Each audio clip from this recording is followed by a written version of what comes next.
सुधांशु जी कुछ कहना चाह रहे हैं, और तब के मुस्लिम कवि और बाकी जो बातें कह रहे हैं, तो आज वो भी तो लोग हैं जो आप दोहें और श्री कृष्ण की तारीफ या उनके लिए कहना तो छोड़िए, वंदे मातरम कहने में कतराते हैं, है ना ऐसे लोग?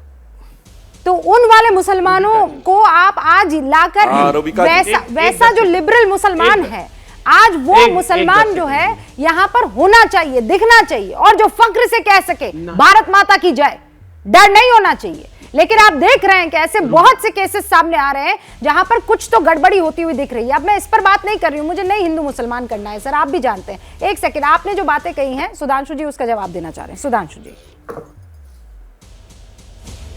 देखिए रूबिका जी, इन्होंने जिन मुस्लिम कृष्ण भक्त कवि की कविता सुनाई उनका नाम था सैयद इब्राहिम रस खान, और उन्होंने एक लाइन और बोली है कि मेरा अगला जन्म हो तो मनुष्य के रूप में हो तो ग्वाल बालों के बीच में, पशु के रूप में हो तो गायों के बीच में।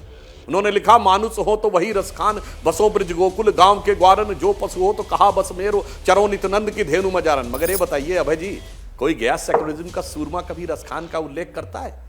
मलिक मोहम्मद जायसी ने पद्मावत लिखा, अलाउद्दीन खिलजी को उसमें विलेन बनाया। कोई जाता है? बताइए कभी कोई फोटो दिखाइएगा जो गया हो। 1947 में आजादी के बाद लाल किले पे पहली शहनाई बजाई थी उस्ताद बिस्मिल्लाह खां को। भारत रत्न कब मिला? कांग्रेस के हुकूमत तो नहीं मिला, 52 साल 2001 में अटल जी के जमाने में मिला। उनकी मृत्यु हुई, काशी में कोई गया?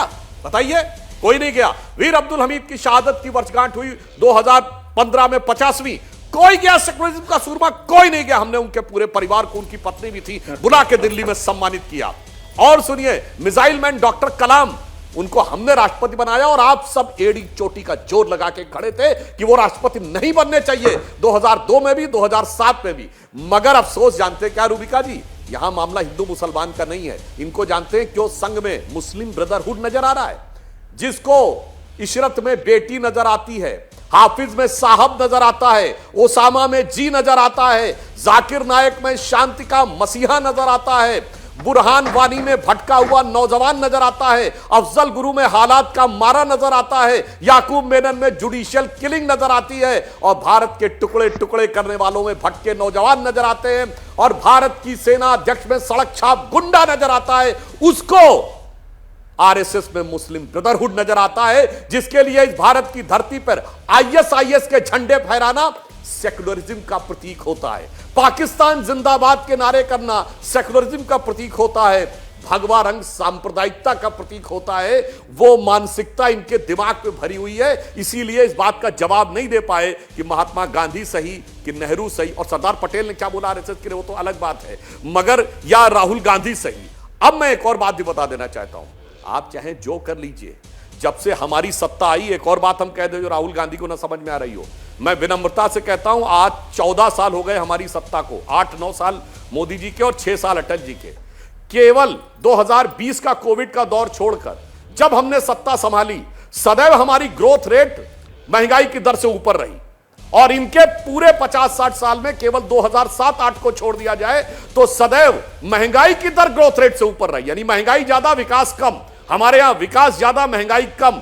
इसीलिए मैं कहना चाहता हूं, भारत का फॉरेन एक्सचेंज रिजर्व, अब मुद्दे की भी बात कह रहा हूं, $1 बिलियन से कम रह गया था 91 में। 100 बिलियन हुआ अटल जी के जमाने में, 500 बिलियन हुआ मोदी जी के जमाने में। हमने वो किया है, हमने भारत का गौरव भी बढ़ाया है। आप बाबरी के लिए लड़ रहे थे, हम राम के लिए लड़ रहे थे, और कृष्ण भक्ति की आपने स्वयं बात कही, मगर अभी कृष्ण जन्मभूमि की बात आ जाए तो आप औरंगजेब के साथ खड़े हो जाएंगे। यही समस्या है राहुल गांधी को समझने की। और मैं पुनः कह रहा हूं, विदेश में क्यों बोल रहे हो मेरे भाई? इमरजेंसी के दौरान भी कोई भारत का नेता विदेश में जाके नहीं बोला। इंदिरा जी ने भी जाके 77 के चुनाव के हारने के बाद एक बड़ा प्रदर्शन किया था लंदन में, हम लोगों ने बचपन में सुना हुआ है, मगर उन्होंने भारत के खिलाफ कुछ नहीं बोला था। पर अफसोस, ये लगातार भारत के खिलाफ बोल रहे हैं, क्योंकि मुझे ऐसा लगता रूबिका जी, मैं काले की एक और बड़ी खबर आ गई है। अभय जी जवाब देंगे, सुधांशु जी जो कह रहे हैं उसका जवाब देंगे, लेकिन सर ये मसला मेरे ख्याल से बड़ा होता चला जा रहा है। क्या मजबूरी है मेरी, बताइए। मैं अभी आपको बताती हूँ कि मैंने ओए होए होए होए, नमकीन के चटकारे लेते हुए टकटकी मार के डिबेट शो को पॉज रिपीट कर कर के देख रहे हैं जोगिंदर जी। इनकी तरह आप भी देखें अपनी फेवरेट डिबेट्स को रिपीट कर, और डाउनलोड कीजिए एबीपी लाइव ऐप अपने स्मार्ट टीवी पर।